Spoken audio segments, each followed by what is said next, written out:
What to eat when you are not well, sickness and good nutrition. Eating when you are not feeling well is not always easy, whether you have the common cold or you have a more serious, chronic illness like cancer or depression.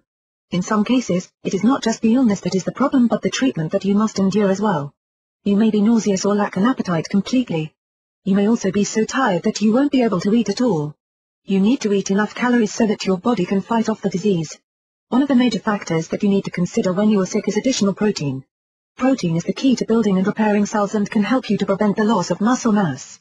In addition, protein will help to maintain your fluid balance, as you are at a higher risk for dehydration when you are sick, and can help the body to heal. Because antibodies are made of proteins, your body needs additional amounts of this nutrient. Protein also helps to regulate other body functions, including sleep and digestion, so without enough it may be hard to get the sleep that is needed. Everyone knows that there are two forms of protein, animal and plant-based, but getting enough of either kind can be very difficult when you are not feeling well. Plant-based protein requires that you eat more foods than you ordinarily would to get enough protein in a day, difficult to do when you're healthy and practically impossible when you are not feeling well.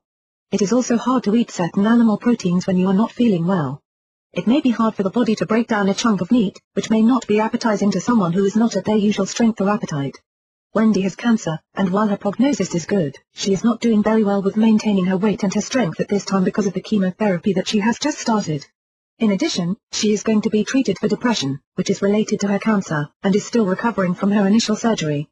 For all of these reasons, she needs to boost her protein intake as well as her overall calorie intake. All of the rules of good nutrition, meant to prevent weight gain, high cholesterol and other conditions, are no longer applicable for her. In fact, her nutritionist is suggesting that she eat cheeseburgers and other high-calorie foods. In addition, Wendy may also add a protein supplement to her diet as well, with several options to choose from, including powders, bars and protein puddings. There are other nutrients that she should consider getting enough of, including fiber and vitamins, but she can also supplement those as well.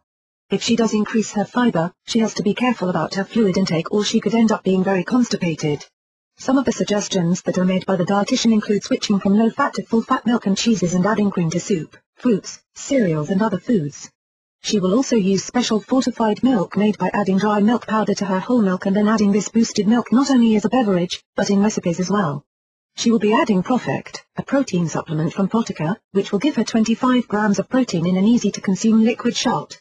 Available in a number of flavors, Wendy will be able to get a variety of these protein supplements in her diet without having to focus on only one taste over and over. If she finds that one taste makes her feel ill, she can switch to something different. It may take her some experimentation, but she will find at least a few things that she will be able to tolerate. The nutritionist has worked out a diet plan for Wendy, including a set schedule for small meals throughout the day if she is up to them. This way, she does not wait for the feelings of hunger and will continue to get nutrition. She may also use other protein supplements in addition to ProfectR. Of these, she can use whey, soy, egg or rice protein powders, which she can either use as a beverage or stir into other foods. Whey protein is the most common type of protein powder and is the easiest to find. There are two types of whey protein, a concentrate and an isolate. The concentrate is the cheaper of the two and is usually the easiest to find in most retailers. However, for anyone who is lactose intolerant, it might be important to avoid whey protein since whey is a derivative of cheese making. It is important to make sure that no matter what you are consuming, the protein you have chosen is easily digested. The last thing that you need while you are not feeling well are foods that your body has to work extra hard to break down and use. Eggs are considered to be the perfect protein. All of the protein in a single egg is broken down and used by the body. Scrambled eggs, especially with a little sprinkle of cheese or veggies, can be a perfect meal and are easy to make. Protein supplements are also easy to digest in most cases, however, protein bars may have additional fiber which may make them harder to break down. It is also important to keep in mind your own personal preferences. For instance, if you know that certain foods make you more nauseous, you should avoid them. Tomatoes and tomato-based foods are a problem for Wendy, so she steers clear of them as much as possible. She is also allergic to a number of foods, so she still must stay away from those. As she goes through her treatment, it is important for Wendy to discuss her changing needs with the doctor and the dietitian. It is also important for her to pay attention to her own body's clues and cues.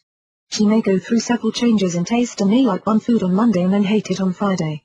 She will also have days where she does not want to eat anything solid at all.